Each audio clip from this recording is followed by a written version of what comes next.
पत्नी के अलावा इस एक स्त्री से संबंध रखना पाप नहीं होता है। शास्त्रों के अनुसार कोई भी पुरुष पत्नी के अलावा इस एक स्त्री से शारीरिक संबंध बना सकता है। दोस्तों, एक बार देवर्षि नारद नारायण नारायण का जाप करते हुए अंतरिक्ष के मार्ग से यमलोक पहुंच जाते हैं। यमलोक के देवता यमराज विशालकाय सिंहासन पर विराजमान होते हैं। उनके पास चित्रगुप्त बैठे हुए होते हैं।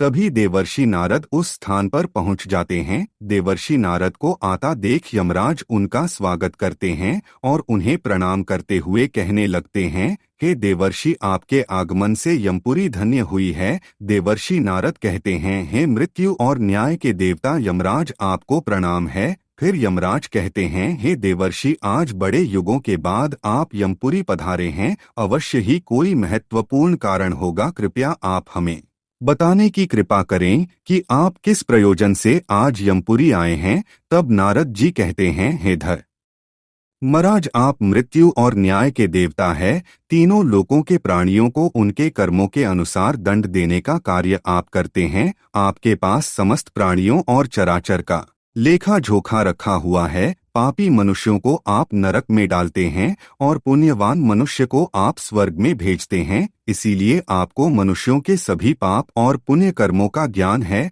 मैं आपके पास एक विचित्र प्रश्न लेकर आया हूँ। कृपया आप मेरे इस प्रश्न का उत्तर दें। फिर यमराज कहते हैं, हे देवर्षि, आप सत्य कहते हैं। हमारे पास तीनों लोकों के प्राणियों का लेखा जोखा रखा हुआ है, क्योंकि प्रभु ने हमें यही कार्य सौंपा है। हम प्रभु के आदेश से ही मनुष्य के पाप और पुण्य कर्मों के आधार पर उन्हें दंड देते हैं। हे देवर्षि, आपके मन में जो भी प्रश्न अथवा शंका है, आप निसंकोच होकर पूछिए। हम अपने सामर्थ्य के अनुसार उनका समाधान अवश्य करने का प्रयास करेंगे। तब देवर्षि कहते हैं, हे यमराज, शास्त्र कहते हैं कि एक पुरुष को केवल एक ही स्त्री से विवाह करना चाहिए, एक ही स्त्री से संबंध बनाना चाहिए। किंतु मैंने यह भी देखा है कि कुछ मनुष्य अनेक विवाह करते हैं, अनेक स्त्रियों से संबंध रखते हैं। क्या यह पाप नहीं है? क्या ऐसे मनुष्यों को नरक में डाला जाता है? इस पर शास्त्र क्या कहते हैं? क्या कोई मनुष्य अनेक स्त्रियों से विवाह कर सकता है? कृपया आप मेरी इसको दूर करें। यमराज कहने लगते हैं, हे देवर्षि, आपने समस्त मानव जाति के कल्याण के लिए उचित ही प्रश्न किया है। संसार में मनुष्य एक से अधिक विवाह कर सकता है या नहीं, इसका उत्तर देने से पूर्व मैं आपको एक कथा सुनाता हूँ। इस महान कथा में आपको सभी प्रश्नों के उत्तर मिल जाएंगे, इसीलिए आप इस कथा को ध्यान से जरूर सुने। जो भी इस कथा को ध्यान से सुनता है, मैं उसके 32 अपराध माफ करता हूँ। फिर नारद जी कहते हैं, हे धर्मराज, आप उस कथा को अवश्य कहिए, मैं उसे ध्यान से पूरा सुनूंगा। तब यमराज नारद जी को वह महान कथा सुनाते हैं। प्राचीन काल की बात है। मध्य देश में एक अत्यंत शोभायमान नगरी थी। उस नगरी के एक अत्यंत गुणवान, बलवान और रूपवान राजा थे, जिनका नाम था धर्मपाल महाराज।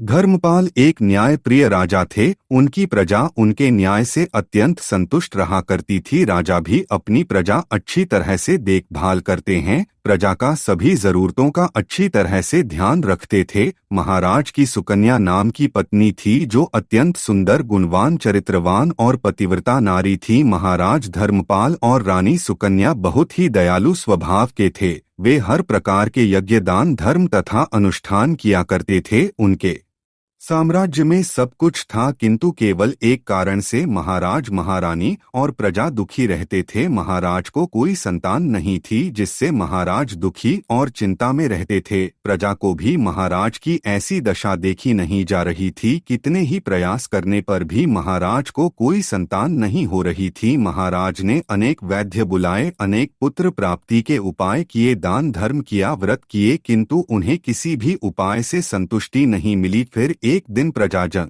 महाराज के पास आते हैं और कहते हैं, हे महाराज, आप पुत्र प्राप्ति के लिए दूसरा विवाह करें।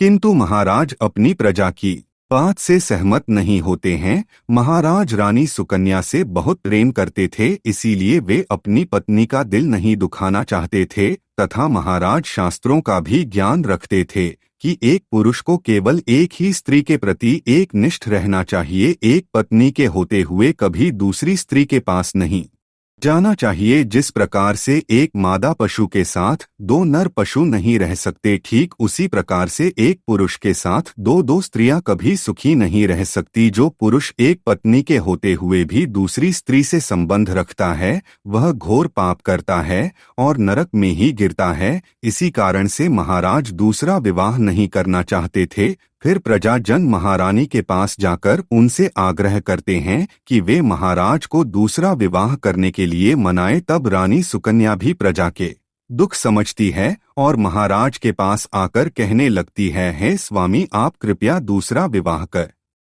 लीजिए, हमारे राज्य को भविष्य में एक राजा की आवश्यकता पड़ सकती है। फिर महाराज रानी को भी मना करते हैं और कहते हैं, हे प्रिय, यदि मैं दूसरा विवाह भी कर लूंगा तो मैं पाप का भागी बन जाऊंगा, मुझे नरक में ही जाना पड़ेगा। और तुम बताओ, क्या तुम मेरे दूसरे विवाह से खुश रह पाओगी? तब रानी कहती है, हे स्वामी, आपकी खुशी में ही मेरी खुशी है। मैं मेरी सौतन को अपनी बहन मानकर प्यार दूंगी, कृपया आप संकोच ना करें, मुझे इससे क्षण मात्र भी दुख नहीं होगा, मैं आपको विवाह के लिए सहमति देती हूँ। तब महाराज कहते हैं, हे देवी, किंतु मुझे उस पाप से कौन बचाएगा जो एक स्त्री के होते हुए भी दूसरी स्त्री के साथ संबंध रखने से मिलता है? इस पाप से कोई मुक्ति नहीं है, मैं ऐसा घोर अनर्थ नहीं करना चाहता। उधर स्वर्ग लोक से महाराज के सभी पूर्वज इस घटनाक्रम को देख रहे होते हैं। वे अपने पुत्र के ऐसे व्यवहार से अत्यंत दुखी हो जाते हैं। यदि महाराज को नहीं होगा तो कुल का विनाश हो जाएगा। इसी भय से सभी पूर्वज बहुत दुखी हो जाते हैं। फिर एक दिन सभी पूर्वज महाराज के सपने में आकर उन्हें दर्शन देते हैं और कहते हैं, हे पुत्र, तुम्हारे कारण हमारी दुर्गति हो रही है, हमारे कुल का विनाश हो रहा है। तब महाराज अपने पूर्वजों से कहते हैं, हे महात्माओं, मैंने ऐसा कौन सा पाप किया है जो आप सभी इतने दुखी हुए हैं? आपकी आत्मा की शांति के लिए जो भी उपाय हो वह मैं अवश्य ही करूंगा। तभी वे पूर्वज कहने लगते हैं, हे पुत्र, हमारी मुक्ति का एक ही उपाय है, वह है तुम्हारी संतान। यदि तुम पुत्र को जन्म नहीं दोगे तो तुम्हारे साथ साथ हमें भी नरक में जाना पड़ेगा, हमारा संपूर्ण कुल और वंश नष्ट हो जाएगा। इसीलिए हे पुत्र, हम तुमसे विनती करते हैं कि तुम दूसरा विवाह करो। पुत्र के बिना मनुष्य को सद्गति प्राप्त नहीं होती है। पुत्र ही अपने माता पिता का उद्धार करता है, उन्हें मोक्ष दिलाता है। जब वह श्राद्ध करता है तो हमारे पाप नष्ट हो जाते हैं। जब वह पृथ्वी लोक पर दान धर्म करता है तो हमें स्वर्ग लोक में भोजन की प्राप्ति होती है। इसीलिए हे पुत्र, तुम शीघ्र ही पुत्र की प्राप्ति के लिए कोई उपाय करो। अपने पितरों की बात सुनकर भी महाराज दूसरा विवाह करने के लिए तैयार नहीं होते हैं।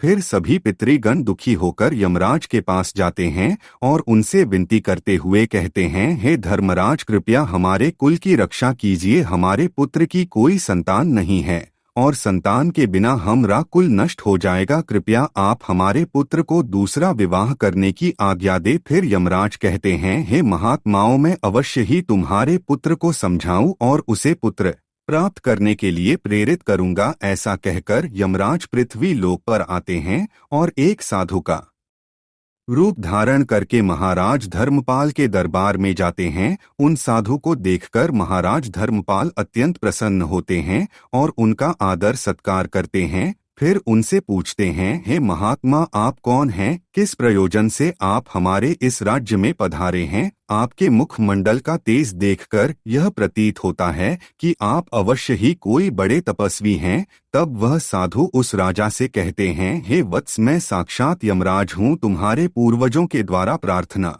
करने पर ही मैं स्वयं तुमसे मिलने के लिए आया हूँ। वह साधु महाराज से कहते हैं, हे वत्स, तुमने अपने पूर्वजों को रुष्ट कर दिया है, जिससे तुम्हारा सारा साम्राज्य नष्ट हो जाएगा। पुत्र के बिना तुम्हारी दुर्गति हो जाएगी, तुम्हें कभी मोक्ष की प्राप्ति नहीं होगी। शास्त्र कहते हैं कि मनुष्य को मोक्ष प्राप्ति के लिए पुत्र को जन्म अवश्य देना चाहिए। फिर महाराज कहते हैं, हे धर्मराज, मैं विवश हूँ, मैं दूसरा विवाह करके पाप का भागीदार नहीं बनना चाहता। इससे अच्छा है कि मैं पुत्रहीन होकर जीवन व्यतीत करूं। यमराज कहते हैं, हे वत्स, तुम्हारे न्याय प्रिय आचरण से और अपनी पत्नी के प्रति एक निष्ठा को देखकर मैं अत्यंत प्रसन्न हूँ। किंतु हे धर्मपाल, एक मनुष्य दूसरा विवाह अवश्य कर सकता है, इसमें कोई पाप नहीं है। यदि किसी पुरुष की पत्नी उसके दूसरे विवाह के लिए सहमति देती है तो वह पुरुष दूसरा विवाह निश्चित ही कर सकता है, इसमें कोई पाप नहीं है।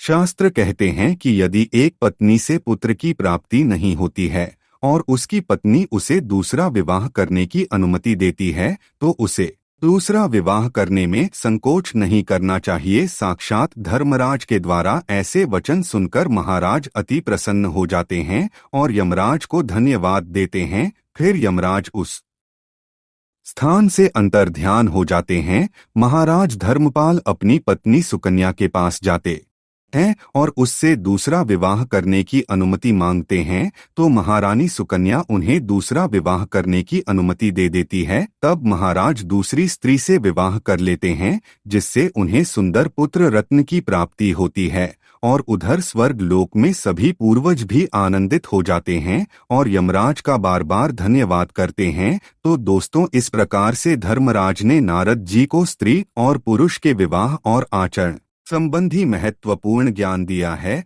आपको यह कथा कैसी लगी कमेंट करके जरूर बताएं। जानकारी अच्छी लगी तो वीडियो को लाइक करें, साथ ही हमारे महाज्ञानी टीवी चैनल को सब्सक्राइब करें और कमेंट में जय श्री कृष्णा अवश्य लिखें। धन्यवाद।